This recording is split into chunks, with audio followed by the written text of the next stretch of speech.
गणेशप्रिया योगिराजा समर्था महातापसी पूर्णवाद प्रणेता तया पावना पौर्णिमा पूर्णचंद्रा नमस्कार माथा सद्गुरु रामचंद्रा ध्याये नित्यं महेशं रजतगिरिनिभं चारुचंद्रावतंसं रत्नकल्पोज्ज्वलांगं परशुम्रगवराभीतिहस्तं प्रसन्नं पद्मासीनं समन्स्तात् स्तुतमगणैर्व्याघ्रकृत्तिं वसानं विश्वान्द्यं विश्ववन्द्यं निखिलभयकरं पंचवक्त्रं नागेश्वर भगवान की जय।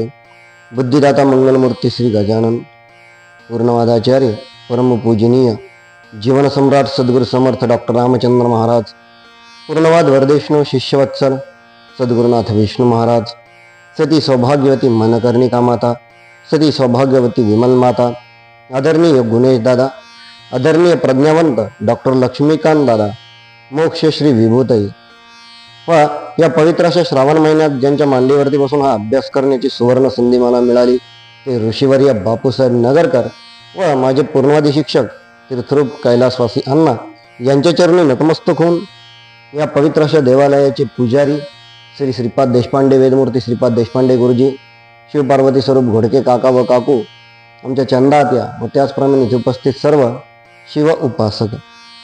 अध्याय 53 ओंकार केदारेश्वर आख्यान। श्री गणेशाय नमः, श्री भवानी शंकराय नमः, श्री सद्गुरुभ्यो नमः, श्री मातृपितृभ्यो नमः, श्री कुलदेवताय नमः। ऋषी वदती सुताप्रती श्री महाकालिंगाची महती तुम्ही कथिली विस्तृतरिती श्रवणे धन्य गाहलो। आता ओंकार परमेश्वर कथनक महापातकहर कथन करावे सविस्तर कृपा करोनी दयाळा सुतमंती हे विप्रवर। ओंकारा माझी परमेश्वर पूर्वोक्ती कथा सुंदर कथन करीतो तुम्हा ते कोणे समय नारद मुनी शिवार्चन करुणी गोकर्णी भ्रमण करीत एके दिनी विंध्याचला बादले। आज गोकुळाष्टमी आणि त्याचप्रमाणे 79वा भारतीय स्वातंत्र्य महोत्सव, स्वातंत्र्य दिनाचा हा असलेला महोत्सव। आणि म्हणून जर या दोन्ही गोष्टीकडे आम्ही जर बघितलं तर एकाचं स्वरूप जे आहे ते अधिदैविक आहे। भगवान श्रीकृष्ण परित्राणाय साधूनां विनाशाय च दुष्कृतां धर्म संस्थापनार्थाय संभवामी युगे युगे, असं भगवान श्रीकृष्णांनी गीतेमध्ये सांगितलेलं आहे की जेव्हा जेव्हा धर्माला ग्लानी येईल तेव्हा तेव्हा मी स्वतः जन्म घेऊन पुन्हा या धर्माला, या वेदाला मी प्रतिष्ठा मिळवून देईल। आणि म्हणून जेव्हा आम्ही थोडस भगवान श्रीकृष्णाच्या चरित्राचा आम्ही अभ्यास करतो, 4 विशेष डायमेन्शननी, 4 विशेष पैलूंनी आम्हाला भगवान श्रीकृष्णाच्या संपूर्ण चरित्राचा अभ्यास आम्हाला करता येतो। एक मुख्य म्हणजे गोकुळातलं असलेलं त्याचं बालस्वरूप, मथुरेत गेल्यानंतर त्याची ती कुमार अवस्था, तदनंतर रणांगणातले कुरुक्षेत्री असलेले भगवान श्रीकृष्ण, आणि सर्वात अंतसमयी जर आपण म्हणत असाल तर तेवढासा द्वारकेतलाही आपल्याला इथे उल्लेख करावासा लागेल। अशा अनेक प्रकारांनी आपण त्याचा अभ्यास करू शकतो। एक खोडसळ मुलगा इथपासून या चरित्राची सुरुवात होती, तर मध्ये मध्ये सुंदर सुंदर अशा प्रकारचे टप्पे येत जातात। मग भगवान श्रीकृष्ण आणि बलराम यांचं नातं, एक मध्यंतरी थोडस पेंढ्या आणि सुदामा म्हणून सखा म्हणून या दोघांचा उल्लेख आपल्याला करावा लागेल। त्यानंतर जेव्हा अक्रूर काका न्यायला आले तेव्हा जे मथुरेत जात असताना ते कुमारावस्थेतले भगवान श्रीकृष्ण, त्यानंतर कंसाचा वध हा केल्यानंतर जे तेव्हा त्याच्या आईनं जो त्याला एक प्रश्न विचारला की बाळा म्हणे इतका वर्ष तू का थांबलास म्हणे, तू तर स्वतः पूर्ण पुरुष आहे, तू तर स्वतः सिद्ध आहेस म्हणे, साक्षात भगवान पूर्णावतारित पूर्ण पुरुष तो आहे म्हणे, पण मग आमच्या भेटीसाठी तो इतका विलंब का लावला? काय उत्तर द्या भगवान श्रीकृष्ण म्हणून? मागच्या जन्मामध्ये नाही का म्हणे तुम्ही मला वनवासात पाठवलं होतं म्हणून, त्याच्यामुळे थोडीशी तुम्हाला सुद्धा प्रतीक्षा करावीच लागली ना म्हणून. पण कशी प्रकारची प्रतीक्षा करावी लागली?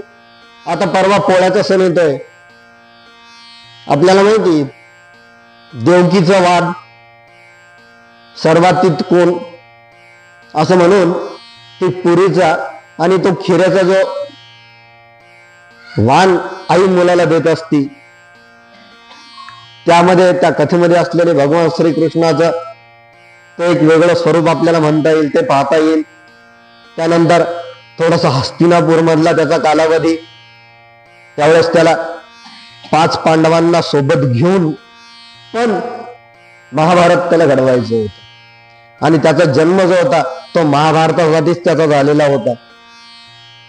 आणि त्यानंतर जेव्हा महाभारत संपलं, हे धर्मयुद्ध संपलं, त्यानंतर मग थोडस काही काल भगवान श्रीकृष्ण यांनी द्वारिका बसून मग राहिलेलं उर्वरित आयुष्य हे तिथं घालवलं.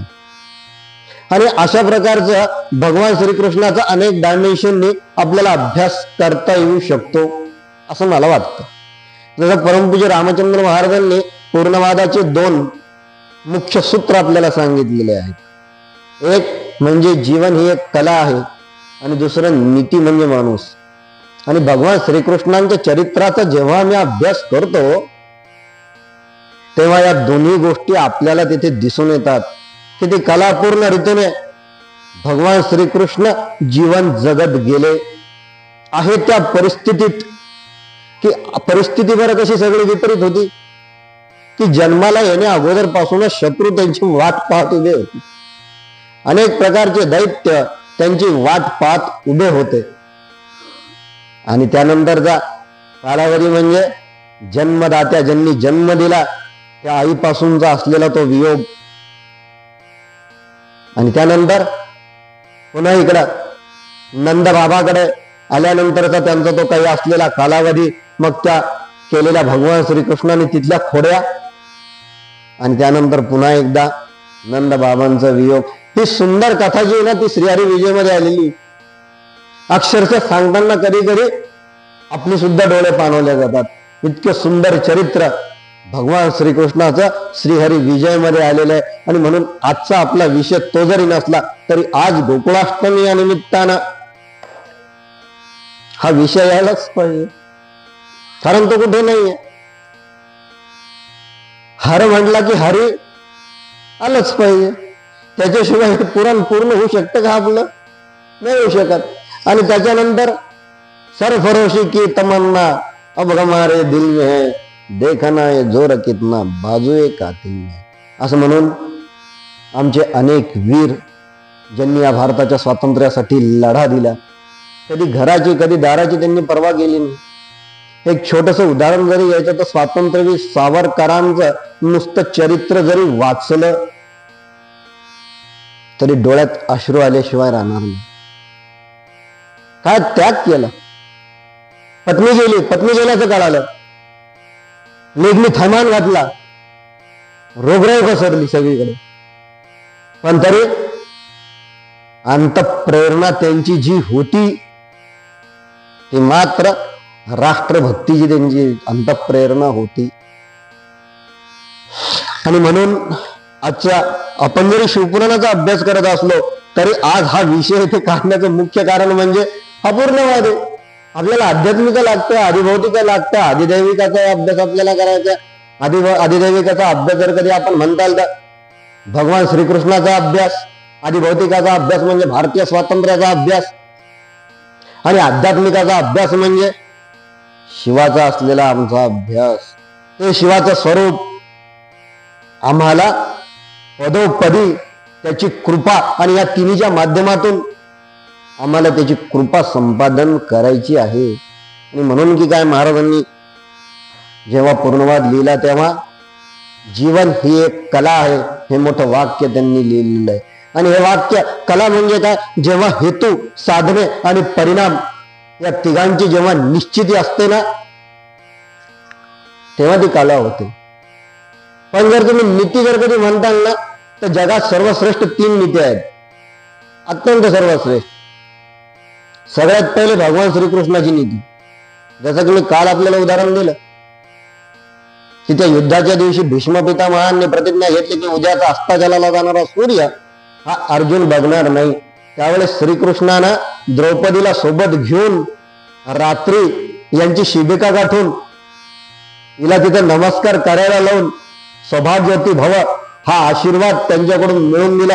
ही होती कृष्ण नीती. एक कृष्ण नीती, दुसरी विदुर नीती, आणि तिसरी ती चाणक्य नीती. तिसरी ती चाणक्याची नीती. आणि थोडंसं मध्यंतरी थोडीफार कमी अधिक प्रमाणात थोडी शकुनी मामाची सुद्धा बाच्यांच्या कल्याणासाठी त्यानं वापर केलेला होता. बरेचसे त्यानं उलटे पालटे फासे तो टाकत गेला. तो त्या द्यूतावर सुद्धा त्यानं तसे फासे टाकले, द्यूत खेळताना सुद्धा. आणि नंतर सुद्धा खांडवन, हे जे आपण तो एक पर्व पाहतो महाभारतातलं खांडव पर्व म्हणून, त्याच्यामध्ये सुद्धा आपल्याला त्याची नीती कशी होती, अत्यंत कपटी अशी. पण मात्र त्या प्रत्येक याच्यामध्ये फक्त भाच्यांचाच विचार शकुनी मामाने केलेला होता.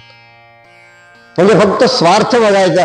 पण भगवान श्रीकृष्णाचं कसं होतं, आपला स्वार्थ झाला पाहिजे पण इतरांचं कल्याण झालं पाहिजे.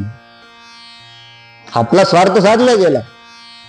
अश्वत्थामा गेला, दिली सोडून. पण कोण अश्वत्थामा? 2 अश्वत्थामा होते. एक हत्ती पण होता आणि एक गुरुपुत्र अश्वत्थामा पण होता.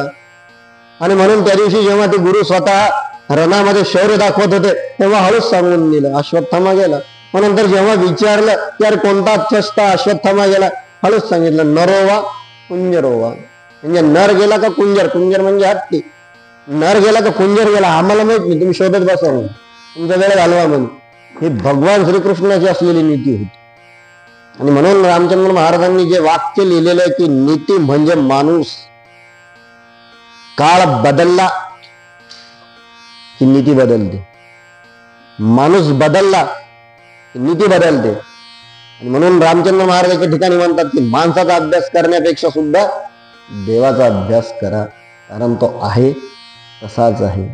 जसा तो सनातन, जसा तो वेदामध्ये होता, जसा उपनिषदामध्ये होता, जसा पुराणामध्ये होता, आणि जसा तुमच्या आमच्या उपासनेमध्ये तो आहे, तो तसाच आहे. तो बदललेला नाहीये, तो कधी बदलणार पण नाहीये. त्याचे अनेक रूप आहेत.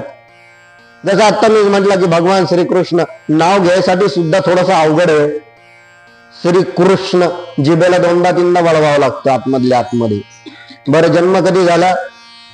तो रात्रीच झाला, दिवसा नाही झाला, त्याचा रात्री झाला. पण श्रीराम जेव्हा तुम्ही नाव घेता किती साधं सोपं सरळ नाव आहे. हा एक पत्नी व्रती, प्राण जाय पर वचन न जाय, रघुकुल रीत सदा चली आहे. ही रामाची असलेली नीती होती. पण इकडे भगवान श्रीकृष्ण. आता थोडस याच्यामध्ये मला असं वाटतं थोडस आपण खोलामध्ये जाऊया. ते आपल्याला माहिती की भगवान श्रीकृष्णाला 16 सहस्त्र 108 पत्न्या होत्या. पण याच्या पाठीमागचं कारण आज आम्ही तपासतो का अभ्यासपूर्ण रीतीने, की त्या कंसाच्या कारागृहामध्ये जे 16 सहस्त्र स्त्रिया होत्या, आता यानं कंसाचा वध केला. मग त्यानंतर म्हणायला लागल्या की आता आम्हाला घरात कोणी घेणार नाही, आम्हाला गावात कोणी उभं राहू देणार नाही, आमची समाजामध्ये आता काहीच प्रतिष्ठा राहिलेली नाही. मग अशा वेळेस आम्ही काय करायचं? तेव्हा भगवान श्रीकृष्णांनी त्या सर्वांसोबत त्या अर्थाने त्यांना प्रतिष्ठा मिळावी, त्यांच्या जीवनामध्ये त्यांना प्रतिष्ठा मिळावी या कारणास्तव त्या 16 सहस्त्र 100 स्त्रियांसोबत 16,100 स्त्रियांसोबत भगवान श्रीकृष्णांनी विवाह केला.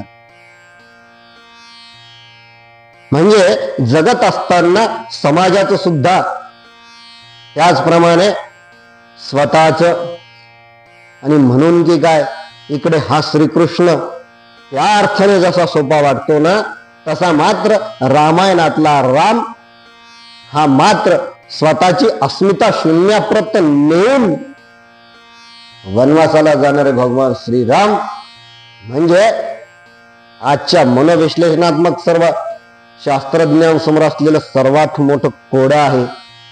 मनाला न कळणारा तो राम. म्हणून हाही जीवनाचा अभ्यास आम्हाला करायचा आहे. आणि म्हणून की काय, आज गोकुळाष्टमी आपण साजरी करतोय, या उद्देशानं आपण ती साजरी करतोय. त्यानंतर हे व्रत ज्यांनी करायचं, कोणी करायचं हे व्रत? ज्यांना मुलं आहेत किंवा ज्यांना पुत्र व्हावा, आणि त्यातल्या त्यात पुन्हा तो कसा व्हावा? श्रीकृष्णासारखा थोडासा खोडकर, थोडासा नटखट असा व्हावा असं ज्यांना वाटतं, त्यांनी आजच्या दिवशीचं हे व्रत करावं. 12 एकादशा केल्याचं पुण्य या आजच्या उपासना आपल्याला प्राप्त होते, असे भगवान श्रीकृष्ण. आणि त्यानंतर ज्यांनी आपल्याला स्वातंत्र्य मिळवून दिलं, मी जसं आत्ता सांगताना जसं सावरकरांचं सांगितलं, तसे अनेक उदाहरणं आपल्याला घेता येतील. आणि जेव्हा तुम्ही संपूर्ण अखंड भारताचा, जेव्हा तुम्ही इतिहासाचा तुम्ही अभ्यास करता, अगदी पहिल्यापासून तर अजनाब खंड नावाचं जे खंड होतं, जे सनातन होतं, ते एकच होतं फक्त पृथ्वीवरती. नंतर बाकीचे सर्व खंड तयार झाले. 1867 साली असलेला भारताचा नकाशा आजही तुम्ही बघा. पाकिस्तान, बांगलादेश, इकडे ब्रह्मदेश, भूतान, नेपाळ, सर्व म्यानमार, ही सर्व राष्ट्र जी ती भारतामध्ये समावित झालेली होती. आणि त्यानंतर हे प्रत्येक जण स्वतंत्र होत होत होत होत होत ते स्वतंत्र झाले. पण म्हणून या पृथ्वीवरती सर्वात प्रथम जे काही होतं ना, ते होतं सनातन. यासाठी करायचा आपल्याला तो पुराणांचा अभ्यास, यासाठी पुराणाचा अभ्यास करायचा. परवा मी जेव्हा सहज YouTube बघत होतो, तेव्हा काही त्याच्यामध्ये एका ठिकाणी वाद चालू होता की ओंकार हा ध्वनी सर्वप्रथम कुठून निर्माण झाला. आणि जे सांगत होते त्यांनी सांगितलं नाही म्हणे तो ब्रह्मदेवांनी निर्माण केला. ब्रह्मदेवाने निर्माण केलाय. पण जेव्हा तुम्ही आमच्या बापूसाहेबांचं शिवपुराण तुम्ही वाचताल, तेव्हा आधी जेव्हा तुम्ही होळीबद्ध चरित्र वाचताल, त्या होळीबद्ध चरित्रामध्ये सुद्धा 14व्या शब्दब्रह्म अध्यायामध्ये या विषयाचा उलगडा झालेला आहे. भगवान शिवाच्या डमरूतून तो ओंकार हा प्रणव, ज्याला प्रणव म्हटलेला आहे, हा प्रगट झालेला आहे. आणि म्हणून की काय, आजचा अध्याय सुद्धा हा त्या ओंकारेश्वराचाच थोडासा आलेला आहे. असे विषय हळूहळू हळूहळू उपस्थित होत. सुरुवातीला मी जेव्हा इथं तेव्हा मी गुरुजींना सुद्धा बोललो की थोडासा आज गोंधळलेली अवस्था, नेमकी आज कसं बोलावं हे अजूनपर्यंत. म्हणजे मी काय फार मोठा असं एकदम विद्वान वगैरे असतलं काही नाहीये. तसं काही गैरसमज असं तुमच्या मनात तर तुम्ही सक्षम काढून टाक. फक्त सद्गुरूंनी दिलेली आज्ञा पाळणं एवढंच माझ्या मनात असतं, बाकी सद्गुरू बघून घेतील काय. पण आज मला काय आज्ञा केली की तिथं जाऊन तू बस आणि तू अभ्यासाला सुरुवात कर.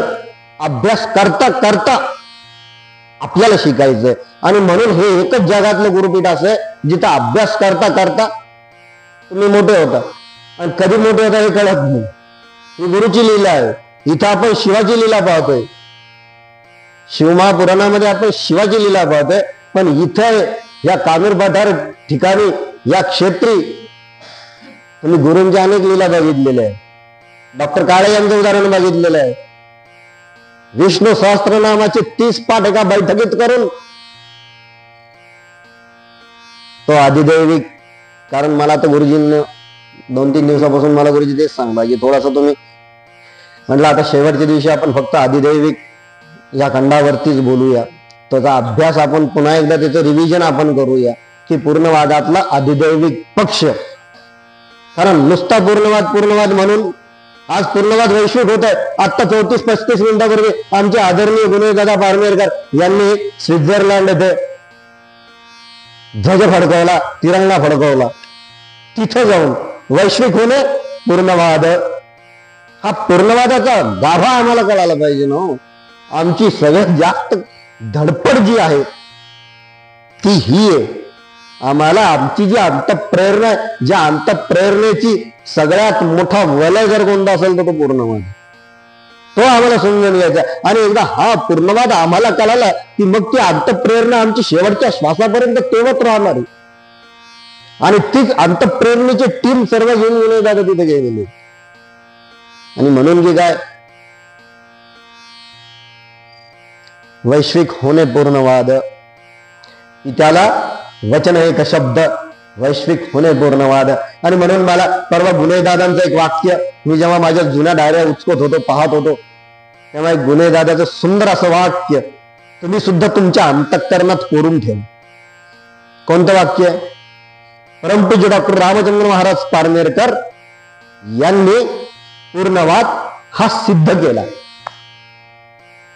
रामचंद्र महाराज पारनेरकर यांनी पूर्णवाद हा सिद्ध केला, तर सद्गुरुनाथ विष्णू महाराज पारनेरकर यांनी नंतर तो पुढे प्रसिद्ध केला. महाराजांनी सिद्ध करून घेतला त्याचे तत्व. आज ही जी ज्येष्ठ मंडळी इथे बसलेली आहे, रामचंद्र महाराजांच्या सहवासात तुम्ही राहिलेली मंडळी आहेत सर्व.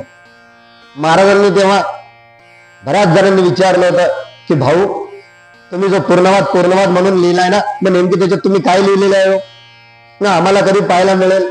महाराज मोठं छान त्याला सांगू, तुला आत्ता पूर्णवाद बघायची गरज नाहीये, फक्त मी काय सांगतो तेवढं तू ऐक,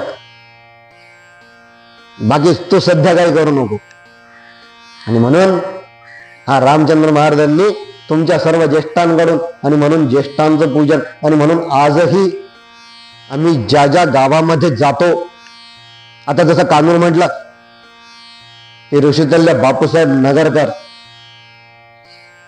त्यानंतर आमच्या गंगापूरला जर तुम्ही गेलात तर कैलासवासी भगवानराव काका देशपांडे, त्यानंतर श्रीरामपूरला गेला तर वेदमूर्ती मुठाळ गुरुजी, हे असे एक एक एक एक. आणि त्याचप्रमाणे मी आजही छातीवरती हात ठेवून एवढं सांगू शकतो की हे जे पूर्णवादी गुरुपीठ आहे ना, या गुरुपीठासारखं दुसरं गुरुपीठ तुम्हाला कुठेच सापडणार नाहीये, जिथं गुरु ग्रंथ लिहितात आणि त्या ग्रंथाला मात्र शिष्य प्रस्तावना लिहितात. गुरु शिष्याकडून पूर्णवाद जगून घेतात. गुरु शिष्याकडून पूर्णवाद त्यांच्या उपदेश आणि उपदेशन क्रियेने जगून घेतात, आणि त्यानंतर तेच गुरु त्यांचं जीवनचरित्र लिहायचं सांगतात. हे पूर्णवाद आहे, हे या गुरुपीठाचं महात्म्य. असं गुरुपीठ तुम्हाला दुसरीकडे मिळणार नाही. एवढा आपण जातो आपल्या गुरुच्या चरणी, लिहून येतो, आपण आपल्या गुरुच्या शेजारी बसून त्यांना काही प्रश्न विचारतो. आमच्या आत्याबाई कालच मला म्हटलं की मी रामचंद्र महाराजांना फक्त एकदाच बघितलेलं आहे. आणि त्यानंतर एकदा मी जेव्हा परमपूज्य सद्गुरुनाथ विष्णू महाराजांशी बोलायला गेले, तेव्हा महाराजांनी मला इतकं आपुलकीने बसून घेतलं आणि विचारलं, हो बोला बोला म्हणे, तुम्ही आलात म्हणजे काहीतरी बोललाच पाहिजेत म्हणे. असं महाराजांना प्रत्येक वेळेस वाटतं. आणि म्हणून आमचा जो उत्सव असतो, आता त्याला पूर्णवाद महोत्सव नामाभिधान झालेला आहे, पण याचं सर्वात जुनं नाव काय हो? गुरु शिष्य मेळावा. म्हणजे गुरुला शिष्य मिळावा. मिळावा म्हणजे जसं घरातील कर्ता पुरुष वडील बसलेले असतात आणि त्यांना जसं वाटतं की सर्व पुत्रांना मी एकत्रितरित्या बघावं, त्याचप्रमाणे आपल्या गुरूंनाही वाटत असतं की एक तरी क्षण माझ्या आयुष्यातला एक तरी दिवस असा यावा की ज्या दिवशी मी माझ्या सर्व शिष्यांना एकत्रित बसलेलं बघेल. आणि त्याचप्रमाणे सद्गुरूंच्या मुखातनं ज्याला आम्ही प्रवचन म्हणतो, जे प्रवचन होतं ते प्रत्येकाला असं वाटतं की नाही नाही दादा माझ्यासाठीच बोलले हो, माझ्यासाठीच बोलले. हो, माझ्या मनात हा प्रश्न होता, नेमकी याचं उत्तर काय हे मला पाहायचं होतं, पण दादा माझ्यासाठीच बोललात. आणि म्हणून आजही जेव्हा जेव्हा आम्ही पारनेर या तीर्थक्षेत्री येतो आणि जेव्हा या गोष्टींचा अभ्यास करतो ना, तर तो फक्त माझं एकच प्रांजळ असं मत आहे की डोळं उघडे ठेवून प्रत्येक बारीक बारीक गोष्टींचा आपण जर अभ्यास केला तर आपल्या बऱ्याच काही गोष्टी लक्षात येऊ शकतात की काय दादांनी तयार केलं. आमच्या काकांच्या काळातला असलेला उत्सव, बापूसाहेब नगरकर यांच्या काळातला असलेला उत्सव, कुठून कुठून पाणी आणावं लागायचं. हा, आजही तशी परिस्थिती आहे, पण त्यावेळेस जे होतं ते कावडीनं पाणी आणावं लागायचं. आता सध्या ट्रँकरने पाणी येतं. पण तरीही येणाऱ्यांची संख्या कमी झाली का? ध्यास हा जीवाला पारनेरी जाऊ, सद्गुरु रामचंद्रनाथ डोळे भरून पाहू. हा भाव प्रत्येकाच्या अंतःकरणात असतो. आणि म्हणून पुन्हा आहे गुरु, हे सद्गुरु पीठ मिळणं सोपं नाहीये. त्यासाठी पायऱ्या दिलेल्या आहेत. आणि म्हणून अनेक जण असं सांगत असतात की नाही, आम्ही पारनेरला गेलो होतो पण आम्हाला पहिल्यांदा उपासना मिळालीच नाही, आम्हाला 4-5 वेळेस पारनेरला यावं लागलं. त्याचं कारण ते शोधत नाही, आणि ते कारण महाराजांनी ग्रंथात लिहिलेलं आहे. हे षडांगातलं सगळ्यात शेवटचं अंग ते उपासना म्हणजे. पण अगोदर या 5 तुझे कमी आहेत ना, हे पूर्ण करणार. या 5 पायऱ्या भरल्यानंतर मग तू त्या 6व्या पायरीला जाशील आणि मग तू उपासनेला पात्र होशील. आणि त्याचप्रमाणे जसं गुरु हे जे असतात हे शिष्याचं कल्याण करणारे असतात, पण त्याचप्रमाणे फक्त डॉक्टर रामचंद्र महाराज पारनेरकर त्यांच्या एकादशी ग्रंथात सुद्धा लिहितात की तुझे माझे देवा नित्याचे भांडण यासी कारण शिष्यगण. काय मागितलं बरं महाराजांनी स्वतःसाठी? किती मोठमोठे ऑफर आले होते महाराजांना की तुम्ही आमच्याकडे या, तुम्हाला आम्ही 500 एकर मध्ये तुम्हाला आम्ही आश्रम बांधून देतो, तुम्ही आमच्याकडे या. महाराज गेलेत कधी? नाही गेले. दत्तात्रयांना प्रार्थना केली, दत्तात्रया काय करायचं तुम्ही सांगा. पारनेर तीर्थक्षेत्र सोडून कुठेही जायचं नाही. झालं. महाराज नंतर कुठेच गेलेत नाही, फक्त पारनेर या क्षेत्रीच महाराज राहिले. आणि आज जे जे काही करायचं ते फक्त शिष्यांसाठीच. आणि म्हणून आम्ही विचार करताना आमचा विचार किती स्वार्थीपणाचा असतो ना. माझंच उदाहरण सांगू. मग काय, मला महाराजांकडे जायचं होतं, मग महाराजांना मला सांगायचं होतं, महाराजांशी मला बोलायचं होतं. हा, मी बोलतो, माझ्या मुखातून निघतं, पण स्वात्माभिमुख वृत्तीने मी हा विचार करतो का की आपल्याला जशी गुरुकडून अपेक्षा असते, गुरुला काही नसते, गुरु आईसारखी असते. मुलगा जेव्हा जेवायला बसतो तेव्हा आई विचार करते का मला की भांड्यात राहील की नाही म्हणून. नाही बेटा तू खाऊन घे, तुला जेवढं लागलं तेवढं खा. तसं गुरुचं असतं, गुरुला कधी वाटत नाही.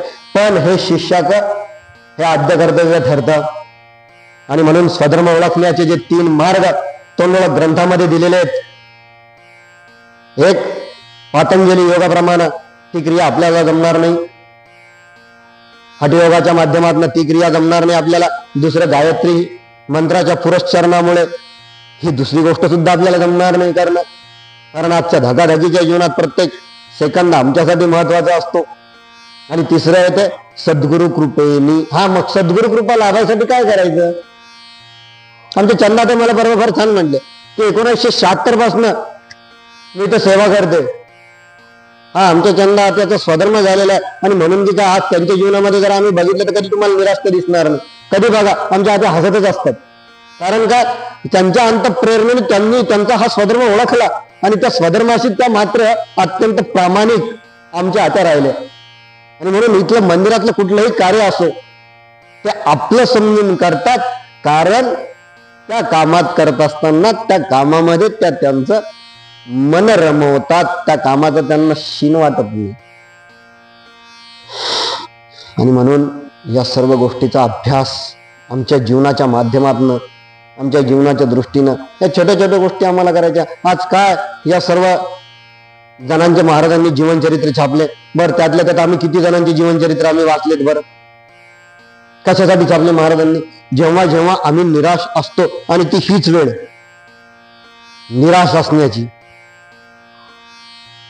मनाला आहे. महाराजांनी ग्रंथात सुद्धा लिहिलेलं आहे, वैशाख पुष्ट गाढव हे उकरड्या चोरत सरत फिरत असतं. आणि असं वैशाख पुष्ट गाढव याचा अर्थ महाराजांनी त्या मनाला दिलेली ती उपमा कधी कधी होत असतं. असं आमच्या सुद्धा जीवनामध्ये आम्ही जगत असताना आमच्या सुद्धा मनामध्ये हा विचार येतो की काय बा, मी तर खरं देवाचं एवढं करतो, पण काय करावं, माझ्या जीवनामध्ये अपयश का येऊ लागलं. आणि ते आमच्या शेजारचे बघा ते तर काहीच करत नाही. बरं विशेष म्हणजे सगळेच घरातले नोकरीला आहे, मोठमोठ्या पदावरती आहे, भरपूर पैसा त्यांच्या घरामध्ये येतो. माझं काय नेमकी मी कोणाचं वाईट केलं? हे असे जे विचार आहे ना, त्याला महाराजांनी वैशाख पुष्ट घडव हे शब्द त्याला वापरलेले आहेत. आणि हे असं का होतं? आम्ही विचार करत नाही. आणि मग विचार कशाचा करायचा? तो करायचा आपल्या जीवनाचा. आणि म्हणून जीवनाच्या साक्षेपे ईश्वरास महत्व द्यावे. ईश्वराच्या साक्षेपे कंठू नये जीवन. आम्हाला महाराजांनी देव सुद्धा जो भजायचा सांगितला ना, किती वेळ आहे उपासनेची आपली? किती वेळ लागतो उपासनेला? 5 मिनिटं, 10 मिनिटं, 15 मिनिटं, अर्धा तास, तेवढाच पुरतं देव बजायचं. डॉक्टर सुद्धा आम्हाला जेव्हा औषध लिहून देतो तेव्हा तो लहान मुलगा असेल तर तो 1.5 मिली, त्याच्यापेक्षा थोडासा मोठा असेल तर, म्हणजे जर गोकुळातला असेल तर 1.5 मिली, मथुरेतला असेल तर 2.5 मिली, आणि तोच जर कधी कुरुक्षेत्री असेल तर मग 5 मिली घे. अशा प्रकारचं देव सुद्धा, डॉक्टर सुद्धा आपल्याला ठरवून देतात ते औषध. तसं महाराजांनी आपल्याला आपली उपासना ठरवून दिली. आम्हाला असं वाटतं की नाही नाही मग आता काय करू, आता एकदम मला आहे ना एकदम असं मी घाबरून गेलो, आता जीव कावरा बावरा झाला, अहो नेमकी पारनेरला जातो, पारनेरला महाराज नाही, मग विचारावं कोणाला? मंदिर आहे ना, बसा इथे येऊन, थोडस बघा महाराजांच्या मूर्तीकडे बघा कशी दिसती बरे रामचंद्र महाराजांची मूर्ती.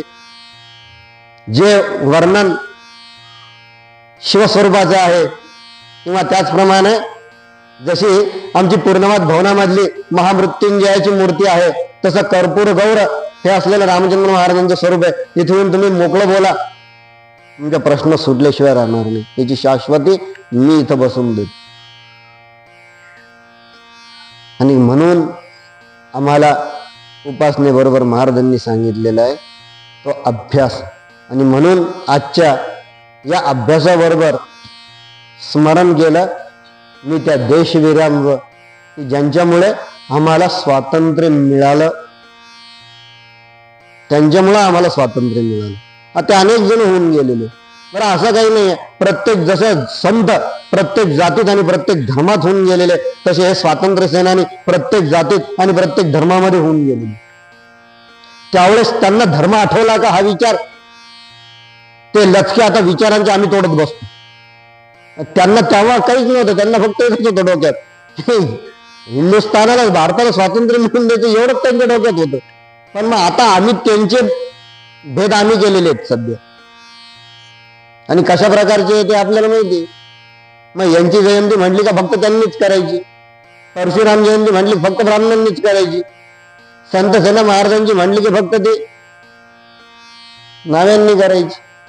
मग ह्या आम्ही अशा पद्धतीने आमची नंतर काय, आता आम्ही स्वतंत्र झालो ना, आता आम्हाला गरज नाही राहिली कोणाची, आम्ही इतके स्वतंत्र झालो.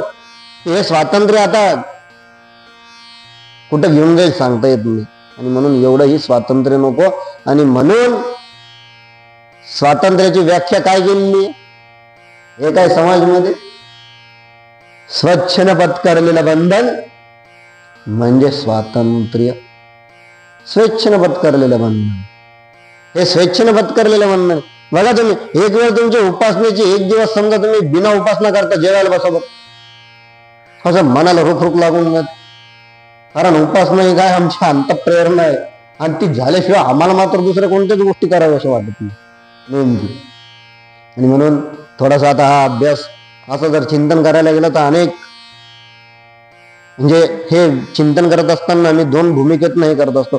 थोडंसं स्वात्मभिमुख वृत्तीनं सुद्धा मी करत असतो. आज माझी सुद्धा तशीच थोडीशी सकाळी अवस्था झाली. एकदम हे सगळे विचार माझ्या डोक्यामध्ये येऊन आदळले. हे नेमके म्हटलं आज गणेश किल्ल्याला जाताना भरपूर पाऊस, चांगला पाऊस हो अगदी. म्हणलं यार देवा, म्हणलं मी एवढ्या पावसामध्ये येतो, अरे बाबा आता तरी थोडस माझ्याकडे बघलं तू. येतात कधी कधी माणसाचे विचार माणसाला, पण या विचारांना थारा न देता फक्त एकच ठरवायचं की आपल्या गुरुने आपल्याला जी आज्ञा केली तीच पाळायची. गुरुने सांगितलं जाऊन दररोज करून ये तिथली पूजा करून यायची, तांदूरला जाऊन यायचं. काय बोलायचं तिथे गेल्यानंतर, कसं बोलायचं हे तुम्ही बघताय. रेड्याच्या मुखी वेद वदवलेले तुम्ही बघितलेले. संत ज्ञानेश्वर महाराजांनी कशा प्रकारचे वदवले होते ते रेड्याच्या मुखी वेद. आणि आज तुमच्या समोर मी बसलेलो, महाराज बोलून घेतात. आणि म्हणून काल आपण महाकालेश्वराचा त्या स्वरूपाचं काल आपण वर्णन बघितलं आणि आज बघणारे ते ओंकार आणि केदारेश्वर या दोन्हींचं. आणि म्हणून एकदा नारद मुनी या महाकालेश्वराचं दर्शन घेत जात असताना त्यांनी एका ठिकाणी भ्रमण करता करता, त्याचप्रमाणे ते गोकर्ण क्षेत्री गेले.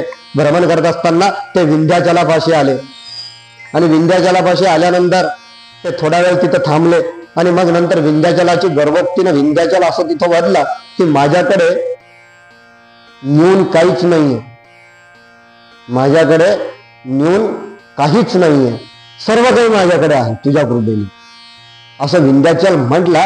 पण त्याच्या अंतःकरणामध्ये, ज्याला मी आता एक शब्द वापरला वैशाख पुष्ट काढू, थोडस काहीतरी खटखट खटखट खटखट त्याच्या अंतःकरणात विंध्याचलाचं चालू होती.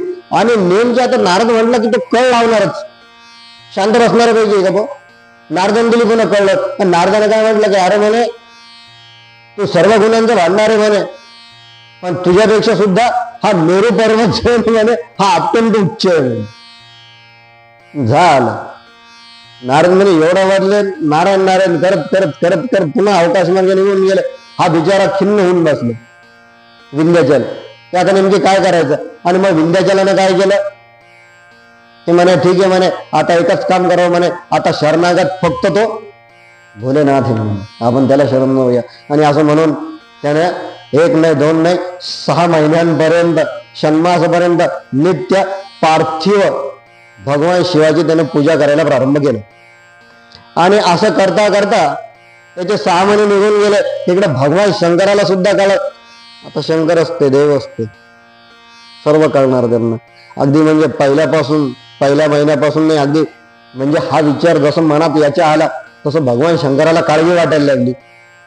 अरे म्हणे हा आता काही वेगळं तर करून बसणार नाही ना म्हणे बाबा. आणि मग शेवटी ठीक आहे, याचं ते तप बघून भगवान शंकर प्रसन्न झाले, त्याच्यासमोर येऊन उभे राहिले. आणि मग त्याला विचारलं सांग म्हणे आता तुला काय मागायचं आहे तर तू माग म्हणे. आणि मग हा म्हटला की देवा म्हणे माझ्या मनातले भाव तर तुम्ही जाणताच म्हणे, तुमच्यापासून अशी जगातली कुठलीच वस्तू लपलेली नाहीये म्हणे की जी तुम्ही ओळखत नाही. मग माझ्या मनातला भाव जो आहे म्हणे तुम्हाला तो माहित आहे म्हणे. आणि मग भगवान तिथं असं म्हणतात की अरे म्हणे हा आहे ना म्हणे थोडासा कुठल्या तरी वेगळ्या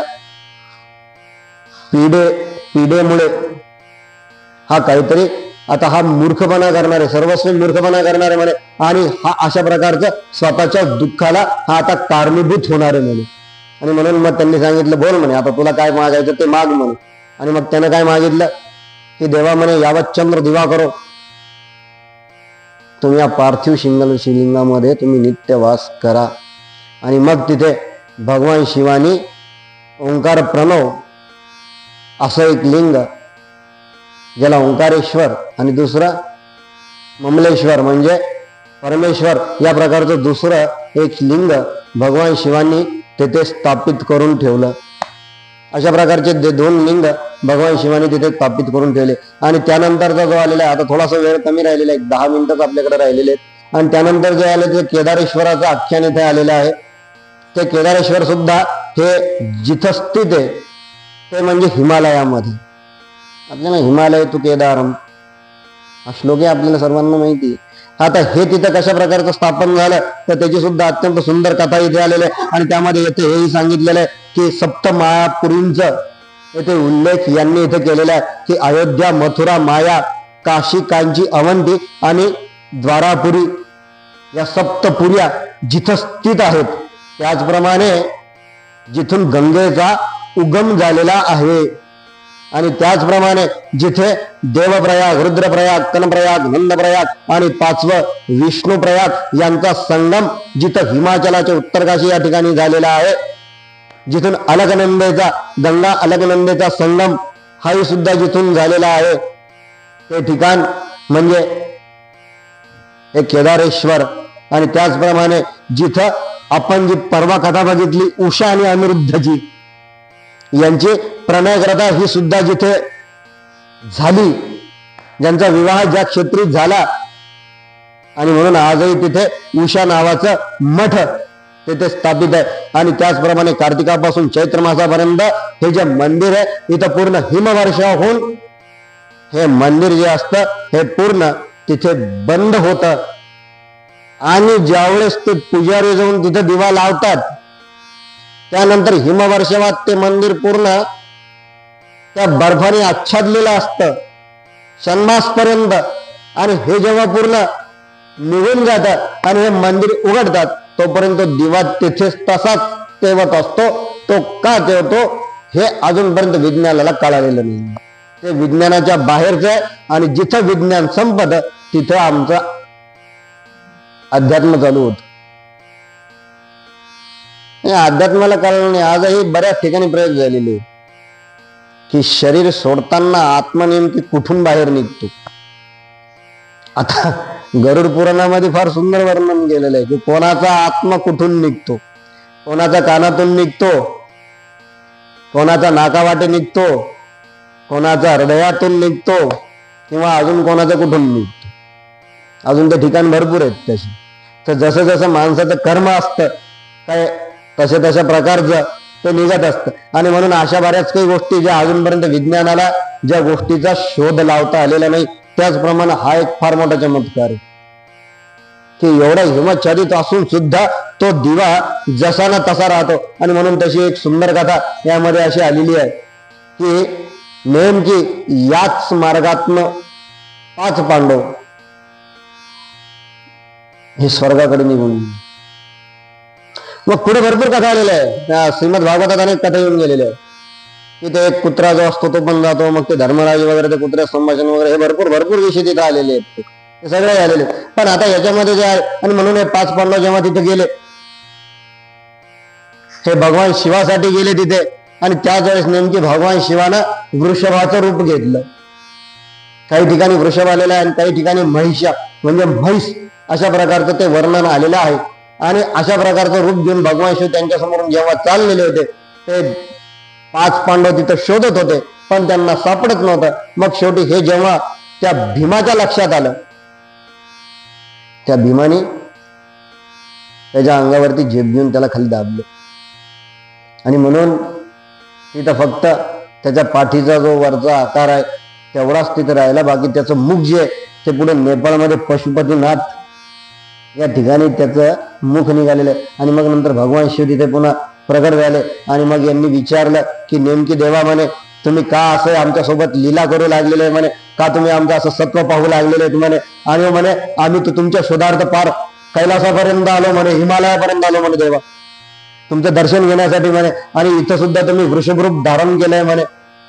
आणि म्हणून भगवान शिव त्यांना तिथे दर्शन देतात आणि त्यानंतर भगवान शिव हे तिथेच राहतात. त्यानंतर अजूनही एक कथा यामध्ये आलेली की बद्रीवनामध्ये नर आणि नारायण अशा नावाचे 2 देवाचे भक्त राहत होते आणि त्यांच्यासाठी भगवान शिव हे तेथे आजही विराजमान आहेत. आणि अशा प्रकारचे सुंदर आजची कथा आहे. आणि आजच्या कथेची फलश्रुती हीच आहे की या कथेच्या पठनाने अथवा श्रवणाने आपल्याला मोक्ष प्राप्त होतो. आपण मोक्ष गतीला जातो. उद्या आपल्याला अभ्यास करायचा आहे तो भीमाशंकर कथन अध्याय. बोला नागेश्वर भगवान की जय, भारत माता की जय, गोपाल कृष्ण भगवान की जय. हरे राम.